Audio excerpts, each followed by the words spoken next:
Hey Shannon, what's going on? Rob Cesternino, and I am very excited to talk to you because I feel like that you had a very unique experience. Okay. So here For you sure. are.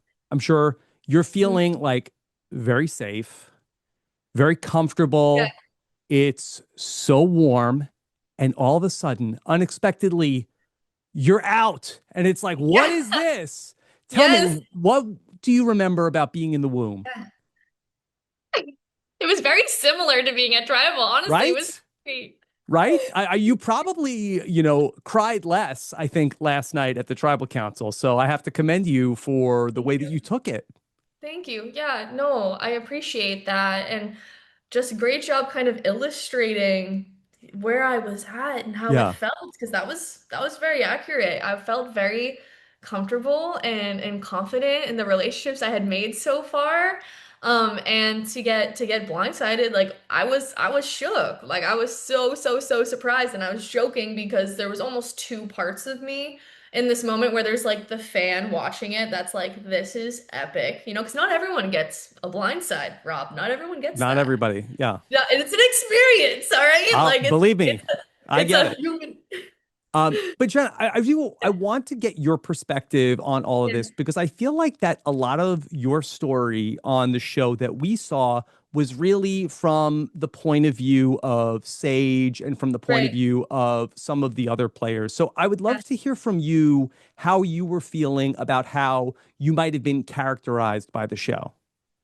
So how I felt I might be edited or As how you I felt know, like no, cast. not how you might. When you watch the episode Yeah. back, do you Yeah. how did you feel like your story was told? Yeah. So I definitely feel like I relate. It was told through the lens of other people, right? Because these other people had such interesting perspectives on me with the seal or the shark or the performative, right? Like those are really strong words to put on to somebody. And then you kind of have me like guiding meditations and talking about how much I love everybody, right?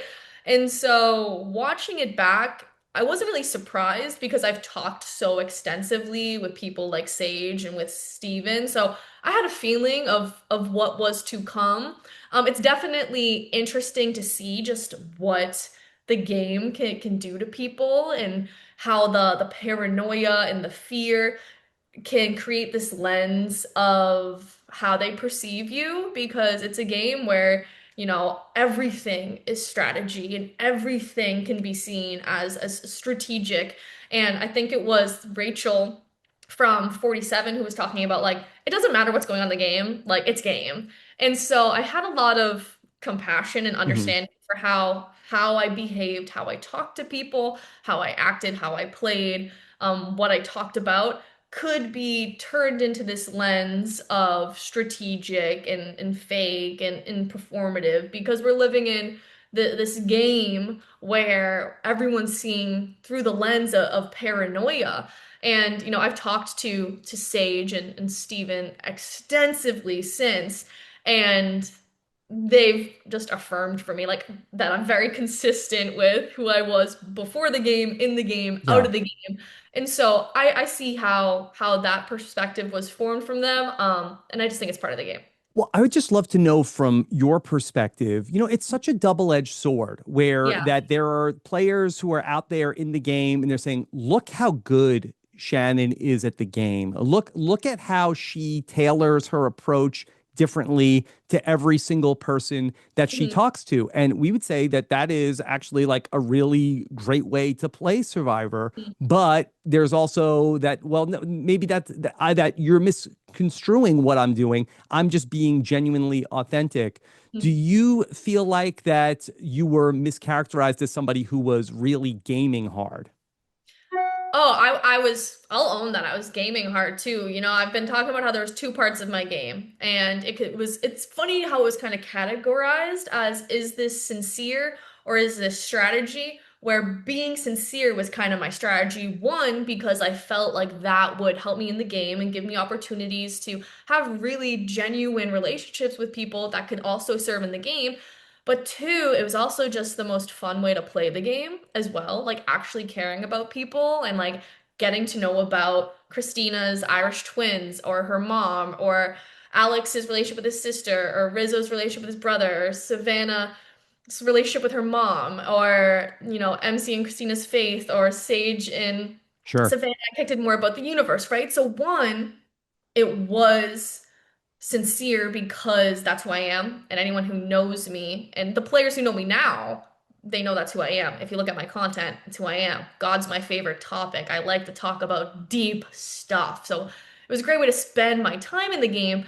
But it was also strategic because, like I'm also from Boston. I didn't come to Fiji to float around, to get Hmm. dragged to the end. I came to play. I came to give it my all. I came to control the game when I could if I could. And in the situations I was put in, I felt like they're not gonna just think they can drag me to the end. Like it was clear that I was doing decent physically in the competitions. I think it was you could kind of read that I did have alliance members back on Uli.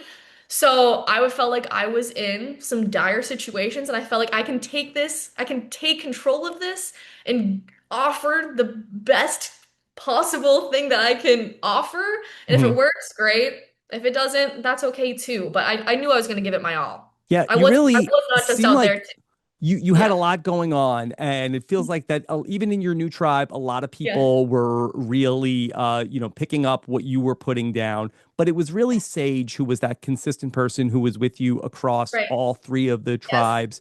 Yeah. And when you watched it back and you saw her reaction to her, and obviously seeing the faces that she's making when you turn around, what was that like for you then watching that part of it back? And was that hurtful? Yeah, it was hurtful. It's hurtful. One, I think it's hurtful to have anyone talk negatively about you on ever national television behind your back, right? It doesn't to a friend in the bathroom. It hurts. But I think specifically because of the love I had for Sage in the game and out of the game, like the friendship I have with Sage right now is very real. I think that added a level of pain to it. But again, her and I have talked so much that I have so much perspective on why she was acting the way that she was. Yeah. But that doesn't mean watching it wasn't difficult, because it is. Yeah. But there's been healing with between you and Yeah. Sage. Yeah, Sage came back from the game and called me like the next day, Okay. So I really appreciated that. And something Sage and I connected on so instantly was just it's almost like a certain emotional maturity or a certain emotional appreciation for the psychological, emotional perspective, triggers, healing. Like me and her can just really have very interesting Yeah. conversations about emotions without either of us getting defensive or triggered in the situation, where Hmm. it's more about like, let me understand how you felt. So me and her have had a lot of great conversations, and she told me that me and her were very close very early. And then she did catch on that I was closer with Savannah and Rizzo. And she did tell me that, she did take that a little personally. And I know that that has been hard for her processing it, but I don't want to Yeah. speak on her experience. Okay. We're Let just in me a really solid place, which let is me get great. to a couple other things that I want to find out from you. So Yeah. you and I have a mutual friend Yeah. in Boston, Rob Mariano, and I know Sure. he gave you Yeah. advice before, and he's a great resource to talk to about all of these things.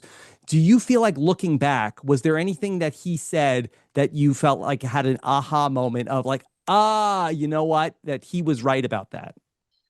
I think that from my perspective, I felt like me and Sage were keeping distance from each other strategically after that first tribe swap because we did have a conversation of like, let's say what we need to say to get through this. But now looking back on it, just seeing how there was distance, I obviously now recognize that that was more personal. And there were more strategic aspects of the distance that we were taking that were against me rather than for me. Where from my perspective, I thought we're taking space because we don't want people to think we're close. Um, the distance definitely kind of speaks to how she really felt about me. And Rob talks about that. Like, pay attention to where people sleep, who they stand next to at the Mhm. competitions, right? Like that speaks volumes. Yep. Okay. So you wanted to vote for Jawan instead of Steven. That do you feel like that had you stuck with, I want to vote out Steven, that maybe you might have got through that tribal council? Um, I don't know. Sage really seemed like she didn't want me to stick around, so Hmm. knows. Me and Jawan were really, really close. Me and him actually created an alliance on day one called Salt and Pepper. He approached me with that Who was alliance. who? I was salt, clearly. This pasty skin is very Hmm. salt for sure. And so he but I just felt like he broke my trust earlier in the game. So I felt like I could not trust him. So, and the reason why I can go into why I felt like he was a better person to vote out, I also totally don't have to. But shoulda, coulda, wouldas are irrelevant. You know, it's kind of like a loop of a simulation you can't play out. It seemed to me like Sage knew who she wanted out, and I think she was sticking with that. Yeah. Okay. You said Yeah. previously that horses can get high off of hay. Jesus got high off of God.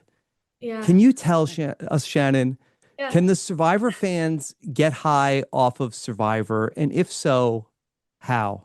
Yeah, they do. They do. To get high off of something is like, where do you get your energy from? Like, what excites you? What are you passionate about, right? Where like a horse, the hay represents like life force energy, and the life force energy we consume, it comes from so much more than just food and water. And you asked me a hippie question, I'm gonna answer it, hippie. I And appreciate so, it.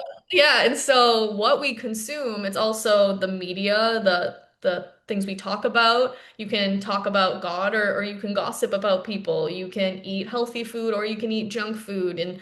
And what you focus on and what you consume on all levels, music, TV, whatever, it affects you on an internal level as well. So that's what I was getting at with that point. Obviously, Yeah. it was cut out from there, but Survivor fans can and do get high off of Survivor, you know? It's like a blind side. Oh, like then you're talking about it. Yep.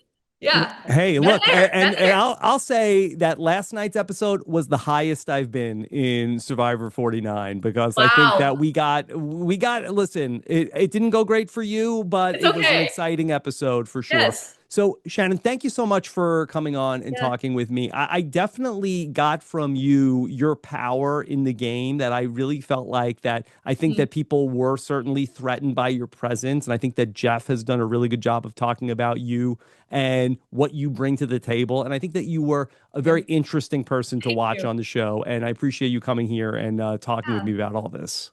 Thank you so much for talking with me. I really appreciate it. And your show is great. So congratulations on all of your success as well. Okay. Thank you so much, Shannon. All the best outside the show. This is RHAP. We know reality TV.